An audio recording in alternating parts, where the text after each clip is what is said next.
টেন্ডারে 15% পর্যন্ত কমিশন নেয়ার অভিযোগে সাবেক স্বাস্থ্যমন্ত্রী শেখ সেলিমের বিরুদ্ধে অনুসন্ধান শুরু করেছে দুর্নীতি দমন কমিশন দুদক।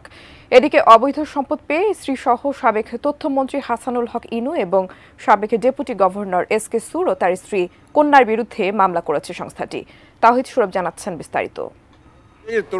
ছাত্র জনতার অভ্যুত্থানে ক্ষমতাচ্যুত প্রধানমন্ত্রী শেখ হাসিনার ফুফতো ভাই শেখ ফজলুল করিম সেলিম। শেখ সেলিম নামেই বেশি পরিচিত তিনি। 1999 থেকে 2001 সাল পর্যন্ত ছিলেন স্বাস্থ্যমন্ত্রী। শেখ সেলিমের বিরুদ্ধে দুর্নীতি দমন কমিশনে টেন্ডারবাজি, চাঁদাবাজির অভিযোগ এসেছে, যেখানে বলা হয়েছে দুর্নীতির মাধ্যমে দেশের বিভিন্ন স্থানে 1300 কোটি টাকার টেন্ডারে তার বিরুদ্ধে 15% পর্যন্ত কমিশন নিয়ে কাজ পাইয়ে দেওয়ার অভিযোগ রয়েছে।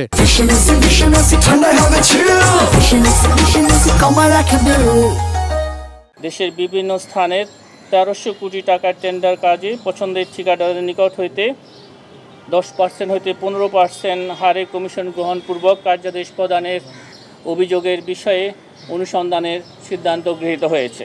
জাতীয় সমাজতান্ত্রিক দল জাসদ সভাপতি হাসানুল হক ইনু ছিলেন আওয়ামী লীগের নেতৃত্বাধীন 14 দলীয় জোটের অন্যতম নেতা। 2012 সাল থেকে 19 সাল পর্যন্ত সামলিয়েছেন তথ্য মন্ত্রণালয়। অবৈধ সম্পদ পেয়ে তার ও তার স্ত্রী আফরোজা হকের বিরুদ্ধে মামলা করেছে দুদক।